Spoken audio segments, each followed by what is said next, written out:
পাউরুটি দিয়ে যে গজা তৈরি করা যায় আপনারা আমার এই ভিডিওটি না দেখলে মিস করবেন। খুবই সুন্দর একটি গজা রেসিপি শেয়ার করব, আশা করি আপনাদের কাছে ভিডিওটি ভালো লাগবে। পাউরুটি দিয়ে যে এত সুন্দর গজা বানানো যায় আপনারা কিন্তু না বানালে বুঝতেই পারবেন না।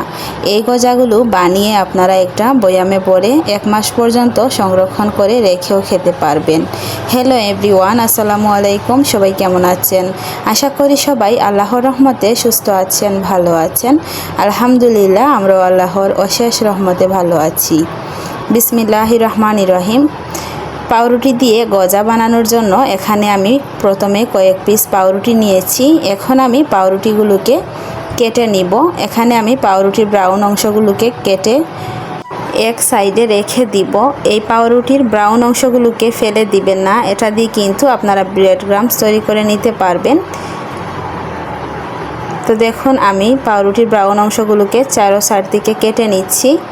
নিয়ে আমি এটাকে এখন এভাবে ফিঙ্গার করে কেটে নিব। যেরকম আমরা গজা তৈরি করি ঠিক সেই রকমই এভাবে লম্বালম্বি করে আমি কেটে নিচ্ছি। আর সবগুলোকে আমি এভাবে কেটে নিব। এটা একটা ফাঁকিবাজি রেসিপি, কারণ পাউরুটি দিয়ে তো গজা তৈরি করা যায় না, তবুও আমি আপনাদের সাথে পাউরুটি দিয়ে খুবই সুন্দরভাবে গজা তৈরি করে দেখাবো। আমরা সাধারণত ময়দা দিয়ে গজা তৈরি করি, আর এটা কিন্তু খুবই সহজ, ঝটপট আপনারা বানিয়ে নিতে পারবেন। আর গজার মতোই কিন্তু হবে, এরকমই ক্রিস্পি এবং খাস্তা। তো দেখুন, আমি সবগুলোকে কেটে নিয়েছি। এখন আমি এগুলোকে ভেজে নিব। চুলাতে আমি একটা কড়াই বসিয়ে নিয়েছি। কড়াইয়ের মধ্যে আমি 1 চামচ পরিমাণ ঘি দিয়ে দিব। আর চুলার আঁচটাকে আমি একবারে কমিয়ে রেখেছি। চুলার আঁচটাকে কমিয়ে আমি পাউরুটিগুলোকে ভেজে নিব। চুলার আঁচটাকে বাড়িয়ে পাউরুটিগুলো ভাজতে যাবেন না, এতে করে পাউরুটিগুলো পুড়ে যাবে। তো দেখুন, আমি এখন এগুলোকে দিয়ে দিব। আর চুলার আঁচটাকে কমিয়ে আমি 3 থেকে 4 মিনিট এই পাউরুটিগুলোকে ভেজে নিব। 3 থেকে 4 মিনিট ভেজে নেওয়ার পর দেখবেন পাউরুটিগুলো শক্ত হয়ে যাবে, মানে একটু ক্রিস্পি হয়ে যাবে। এগুলো কিন্তু আর এরকম নরম থাকবে না। অবশ্যই চুলার আঁচটাকে কমিয়ে এগুলোকে ভেজে নেবেন, দেখবেন এগুলো খুবই ক্রিস্পি হবে আর খুবই শক্ত হয়ে যাবে। ভিডিওর এই পর্যন্ত এসে যারা একটি লাইক দিতে ভুলে গিয়েছেন, অনুরোধ করব একটি লাইক দিয়ে সম্পূর্ণ ভিডিওটি কন্টিনিউ করবেন। আর আমার চ্যানেলে যদি নতুন হয়ে থাকেন, আমার ভিডিওগুলো যদি আপনাদের কাছে ভালো লাগে, তাহলে প্লিজ আমার চ্যানেলটিকে সাবস্ক্রাইব করে পাশে থাকা বেল আইকনটি অলে প্রেস করে রাখবেন। এতে করে আমি নতুন কোনো ভিডিও আপলোড করার সাথে সাথেই নোটিফিকেশন আপনাদের কাছে পৌঁছে যাবে। তো দেখুন, এগুলো আমার ভাজা হয়ে গিয়েছে, আর আমি একটা ভেঙে আপনাদেরকে দেখিয়ে দিচ্ছি কতটা ক্রিস্পি হয়েছে। এখন আমি এগুলোকে শিরা দিব। তো এর জন্য আমি এখানে চিনি নিয়ে নিব। সবগুলোকে আমি উঠিয়ে নিলাম। এখন আমি ওই কড়াইয়ের মধ্যে 1 কাপ পরিমাণ চিনি দিয়েছি। আর 1 কাপ পরিমাণ চিনির জন্য এখানে আমি অল্প একটু পানি দিব।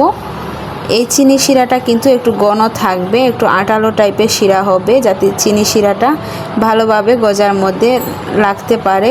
এর জন্য এটাকে ঘন করে বানাতে হবে।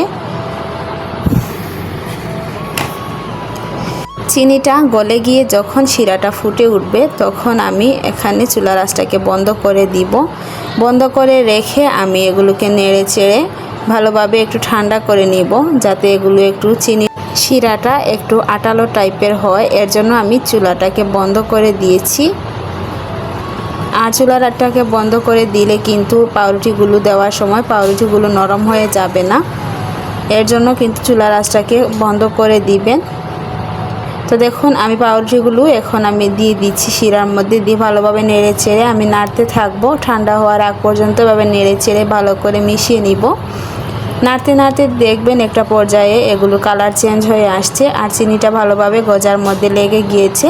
যেরকম আমরা বাজার থেকে কিনে আনি গজা, ঠিক সেরকমই দেখবেন গজাগুলো তৈরি হয়েছে। খুবই সহজ একটি রেসিপি, আর খুবই ঝটপট আপনারা এগুলো বানিয়ে নিতে পারবেন। যারা মিষ্টি খেতে খুবই পছন্দ করেন তাদের জন্য পারফেক্ট একটি রেসিপি।